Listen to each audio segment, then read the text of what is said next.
Hi, I'm Dr. Marcello Sbrocca. In this video, I'm going to be reviewing my Ishimori saxophone ligatures. So I have two Ishimori ligatures, one for alto saxophone and one for soprano saxophone. And before I review them, I'm just going to go over first what I personally care about in a good ligature. And then I'll talk about,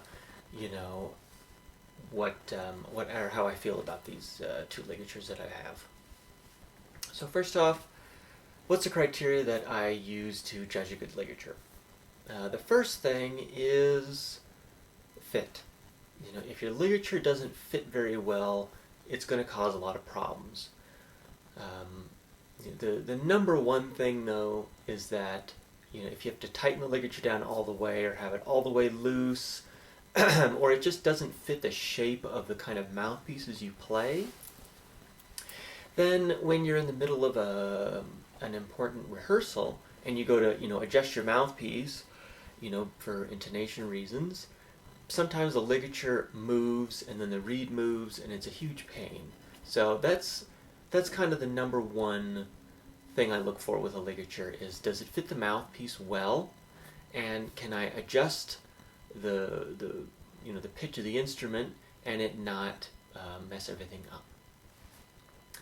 The next one is, and this is a small detail, how easy is it to tighten, and does it stay tight?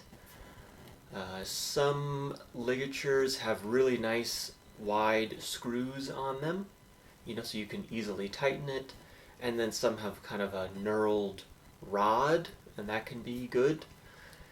And then, some ligatures have the issue of, you tighten them really well, and then after you play for a minute or maybe half an hour or something, the ligature, because of all the vibration, starts to kind of undo itself. So that's no good. The next thing I look for with a ligature is, honestly, I care about how durable a ligature is. It's not unusual that you might accidentally drop your ligature on the ground or something like that. And, it's a real bummer if it breaks or the soldering comes undone or something like that. So durability is important in that regard. And just because a ligature is flimsy doesn't mean it's not going to make a good sound, but if a ligature is flimsy, it might affect the longevity of it. Some ligatures I've seen when people have tightened them a lot, maybe it's kind of a crimped ligature, so it presses on the reed, and sometimes that straightens over time, so that's not very good either. Another thing that I care about with ligatures, and I'm not so set on this because this doesn't always align with things practically, but how does the ligature press onto the reed? Does it press evenly? Is it just a band that goes over top, or are there kind of like some bars or something like that that makes sure that there's some focused pressure on the reed?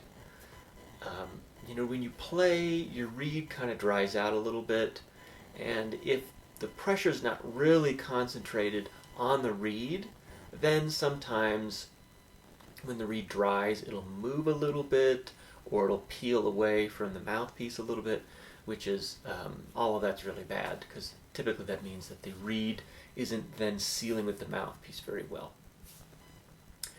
The last thing I care about is how the ligature makes you sound. Now, if we're looking at the instrument and all of its parts and assigning percentages to each of the parts in terms of how much they affect your overall feeling and sound, the ligature is going to be a very small percentage. If you're more of an advanced player, you will notice a difference between this ligature and that ligature.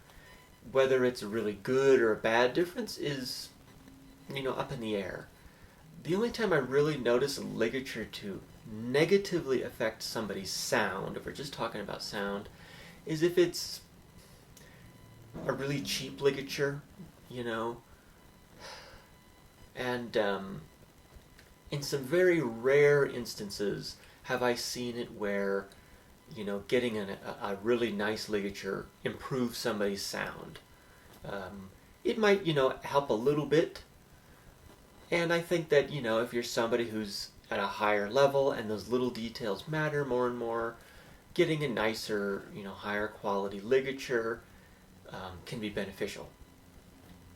But that, in my opinion, typically has a lot more to do with the design of the ligature and not so much the material. As like for example with these Ishimori ligatures, you can get them in all sorts of finishes and materials.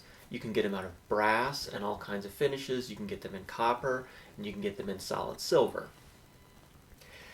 I believe that the design of the ligature is going to affect your sound a lot more than the finish or the material. And that's on top of the ligature already not making that big of a difference. A ligature makes a really big difference if either you were using a really bad ligature or if the ligature you have is broken. So it's kind of one of those pieces of equipment that, like personally, I don't care so much about the sound created by a ligature. It's more of like funny enough, it's more of like a logistical piece of equipment to me. Like I just want it to work, and I want it to be kind of something I don't have to think about. I want it to be out of the way. I want it to be consistent, and allow the other parts of the instrument that much more greatly affect your sound to kind of blossom, if you will. So now that I've gone over what I think in general makes for a good ligature, I'm going to talk about my Ishimori ligatures. So I have the alto ligature and a soprano ligature. They're both the gold-plated brass. I also have, I have it here. Oh my gosh, I totally forgot about it. I have a satin finish. I think it's gold-plated, but like a satin gold-plated tenor ligature.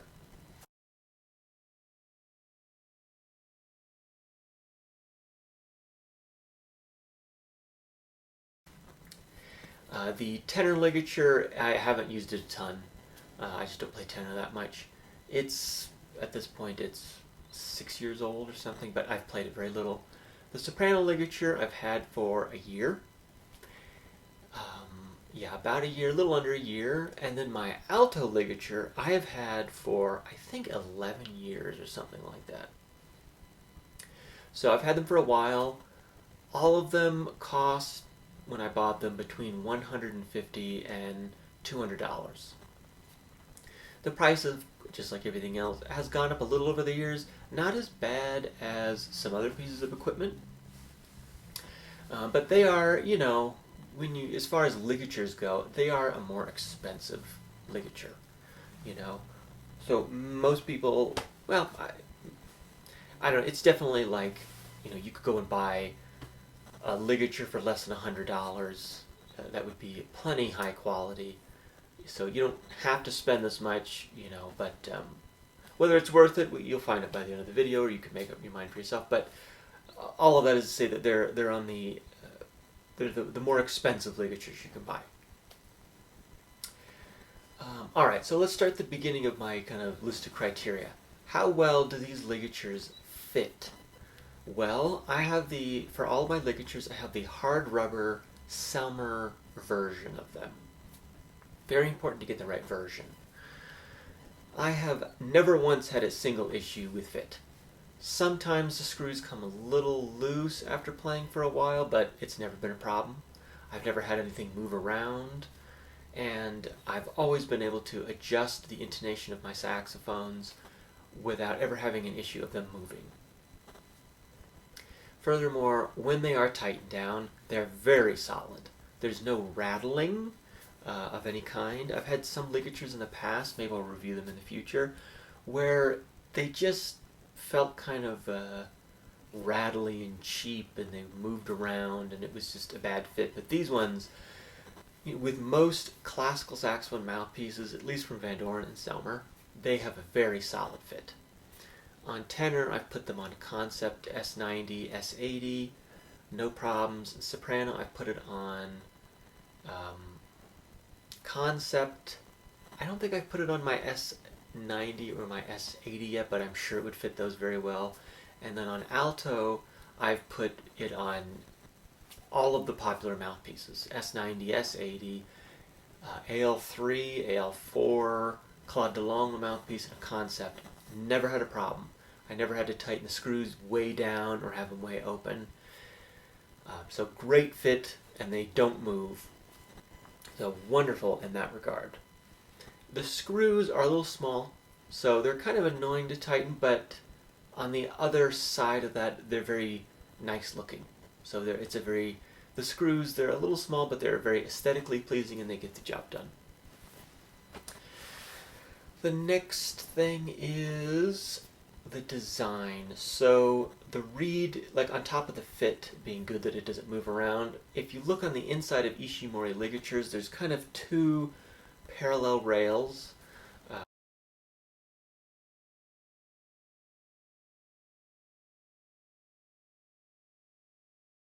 Which are obviously designed to press on the reed. If you look on reeds that have been used by this ligature, you can clearly tell where it's been pressed onto them. And I believe that they're getting really good contact with the reed, and I feel like I get a nice, I think it's a really even pressure on the reed. So, sorry about that. Okay, next, fit, pressure on the reed. The next one is sound. So how does this ligature affect your sound? In my experience, again, as I was saying earlier, the ligature does not affect your sound that much. When I have used other ligatures, I notice a difference with my sound, but I can't really say one is so much better or something than the other. I have, in the past, I've had friends play my Ishimori ligatures, and and this is such a particular example, but it was a friend of mine who was using a very cheap ligature, like probably a $10 ligature or something like that. And I had him play my Ishimori, and I will say, for a more advanced player, it did make a noticeable difference, and it was better. Maybe it's because the pressure or the contact with the reed and the mouthpiece is so good and it's so solid. I found that it gave a little more core to the sound, and it brought out some of the upper frequencies a little more. So, a little more denser sound. I don't care to get too much into sound, just because, again, I just don't think it affects your overall sound that much. And I think it'll vary a lot from person to person, and you could change something else on your saxophone and it would totally throw everything off. So that's why at the bottom of my list for the important aspect, what makes a good ligature, or what makes a ligature good, I put sound toward the bottom. It's more of a logistical piece of equipment to me. But that being said, I have always noticed that they make a positive effect on the sound. But I think that largely has to do with how well they fit, and that they're not bulky, But at the same time, they are very durable.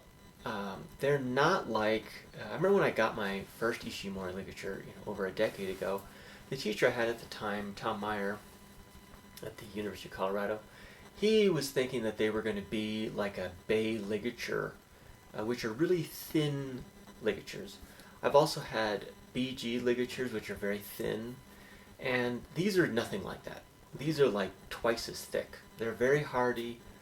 I have dropped them before. I'm not a clumsy person. I wouldn't recommend dropping them, but I've dropped them a couple times. Never had a problem. Nothing cracked. So they're very sturdy. The gold plating on them, I find, is better than other brands. I'll just put it that way. In the future, I might review a BG ligature that I had in my soprano for a long time. because that one definitely had some problems compared to these the Ishimoris. If you look on my alto ligature, which is heavily used, you'll see that on the inside where it's kind of been rubbed against the mouthpiece and the reed so much, you can see some of the gold is worn off. But for being over 10 years old, I think it's very good. There's still gold left on it. On the outside, there's plenty. And overall, I would say it's a very hardy and durable and obviously long-lasting ligature. Okay, so keeping all that stuff in mind, what do I think of this ligature? Well, obviously, it checks all the boxes for me. It's a well-fitting, good sounding ligature, and it's super dependable, reliable, and long-lasting. So I love these ligatures. That's why I have 3 of them, and that's why I don't really care to buy anything else. If I'm gonna, I kind of think it's worth it to buy a nice ligature that fits well, because and to just hold on to that and not really mess with your ligatures. It's the other pieces of equipment that affect your sound more. If you have the money, if you have the option to mess with ligatures, go ahead. I'm more just saying that I think your money is better spent on other parts of the instrument. Because, like the mouthpiece and the reed and the neck, that's what makes the biggest difference. The biggest one in general would be the mouthpiece, or the biggest ones would be the mouthpiece and the reeds. Those affect your sound so much. And then I would say the neck, and then I would say the body of the saxophone, and then last would be the ligature, I think. But on top of all those details, I want to mention another aspect to these ligatures. And that is, they're expensive, but I think they're expensive probably because they can get the money for it, but they're kind of hard to get, It's hard to get them, and they advertise all these different finishes, and I've never really seen all of those available. It's almost always the gold-plated brass and then the sterling silver one. And I think this is a total guess, but I think that has to do with the fact that maybe they just don't have, maybe they're made in small batches or something like that, which would surprise me because they are, and it says on the container, they are handmade in Japan, which actually I find makes them very impressive. A lot of the times, I find that handmade goods actually tend to be the most imperfect. I'm fortunate to own many handmade things, saxophone related and not, and it's highly unusual that any of them are perfect. There's always some imperfection to them. Something's not quite right, or whatever, it's not totally even, or whatever. That being said, I do love a lot of my handmade things. There's a charm to them. Maybe they work very well. It's just more that there's some imperfection to them. But these ligatures are different. Despite the fact that they're actually handmade, and I've seen pictures of them, I'm pretty sure they are truly handmade and not mass-produced. They are perfect. They are, as I will probably title this video, they're absolutely pristine. The soldering on them is so good, it's so even, it doesn't look like some, cheap stamped piece of brass that's been crimped. I've had some ligatures where it's like that. They look very mass-produced and kind of crappy. These are just, it's kind of cliche to say, but they're kind of like jewelry. They're so pretty, and they're so perfect, and I think that's partly why they last so long. So I'm really blown away by my Ishimori products. I also have some Ishimori thumb hooks that I'll review in the future. These are definitely some, luxury items for the saxophone. Though if you're a real serious player, whether you're a hobbyist or a professional, they last a long time, and that makes them worth it. I have had ligatures break, and that were almost as expensive. So I'm really, I don't necessarily think that they're a totally ridiculous item to own. So in conclusion, as you can tell, very obviously, I love these ligatures. If you have the money, I think they're completely worth it. They last a long time, they work very well, and they are just beautiful objects to have if you care about that. If you have any comments or questions, please leave them down below. If you have any recommendations for a future video, I'd love to hear it. And thank you so much for watching.